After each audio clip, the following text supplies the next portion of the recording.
Hi, my name is Andre Anderson, and I am both the founder and the host of BSTL. What does BSTL stand for? It stands for Building Something That Lasts.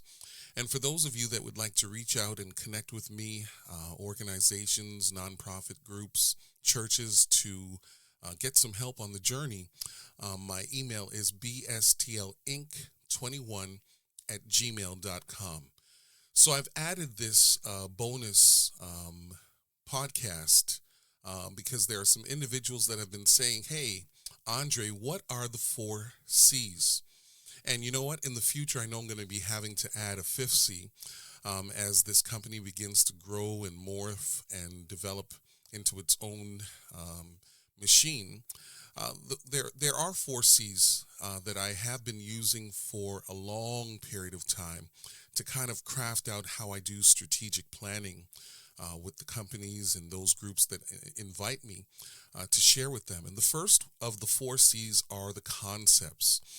Now, long before you get to your visioning, you do have to work with a concept. And this is probably where my fifth C is going to become a staple as part of what I do. And that fifth C would be culture.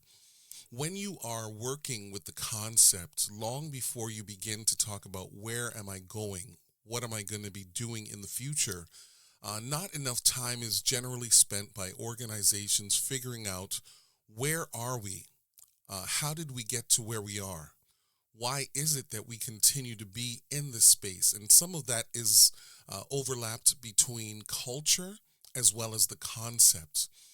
Sometimes people have an idea of what the organization should look like, but really when you begin to put it out there, put it on paper, put your sticky notes and some things together, you begin to realize it sounded like a really good idea when I had it in my mind, or even based on what we've done historically.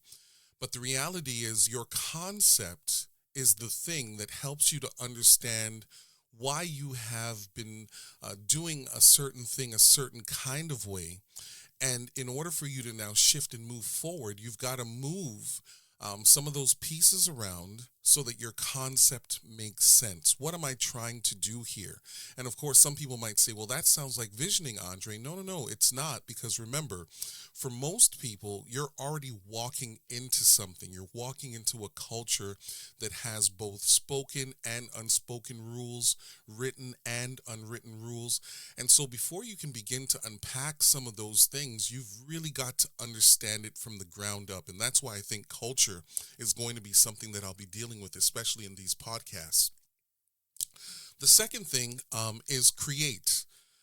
Now, create is uh, not just an important thing, but it's the thing that gets the creative juices going. Once you've come to understand what it is that you've been doing, the culture behind it, the creation of where you're going in the future is your missioning, your visioning, your core values, and your objectives. And of course, everybody knows that with your objectives, you've got to put some timelines and dollar stamps with it, right? So you can have a great idea all you want, but when you put it together and you realize, hey, this is going to cost me, $10,000, $20,000 in order to do this one little thing, then you realize, whoa, I got to make sure that this is going to have probably the greatest contribution to what I'm trying to do as I build and I develop and I grow. So the second C, which is create, this is the stage of strategic planning whereby we are looking at the mission, the vision, the core values, the objectives, and then also we're going to try and do some things where we can put some timestamps on to make sure that we have some forward momentum. And then, of course, it's collaboration. And maybe this is more important for smaller groups, whether nonprofit or for profit. Sometimes what ends up happening is that within the creation portion of the overall plan, so much time is spent insulated that at times I believe individuals forget that you have to create a community that you are working with to ensure that you can follow all the way through. Now, one of the things I admit, and I'm doing this completely transparently so that you understand I'm not just talking about it, it's what I do. I have an entire team of individuals who have skill sets that I do not have. I am learning about how their skill sets work, and I'm watching and I'm observing and I'm growing by watching what they do. But the reality is, I can't do everything that they do. And so the collaborative piece is important because you want to be able to put together a team of individuals who are complementary to what you are doing. You know, one of the biggest mistakes that I find that some organizations do is that they're going to go ahead and put individuals in the room that are a lot more like them than different. And so what ends up happening is you have some blind spots, you have some weaknesses that you may not be able to overcome because at the end of the day, you've got a bunch of people in the room that think like you, act like you, implement like you, and they also have their weaknesses just like you.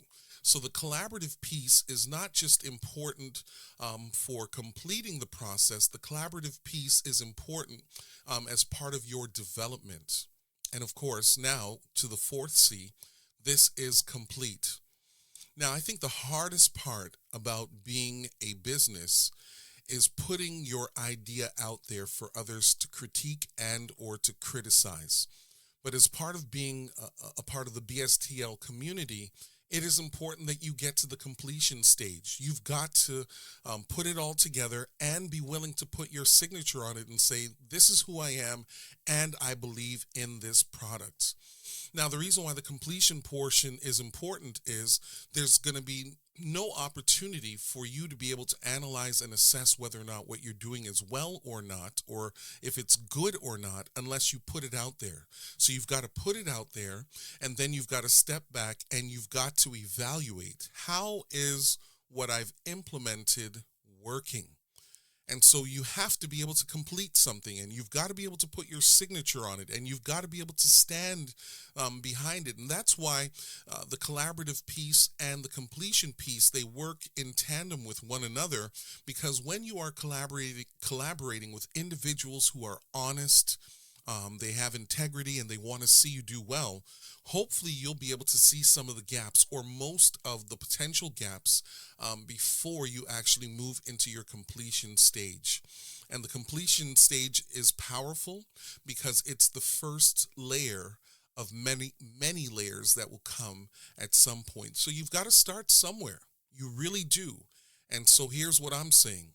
Our 4 C's and soon to be 5 C's are this way: concept, create, collaborate, and complete, but you also have to be able to unpackage the culture.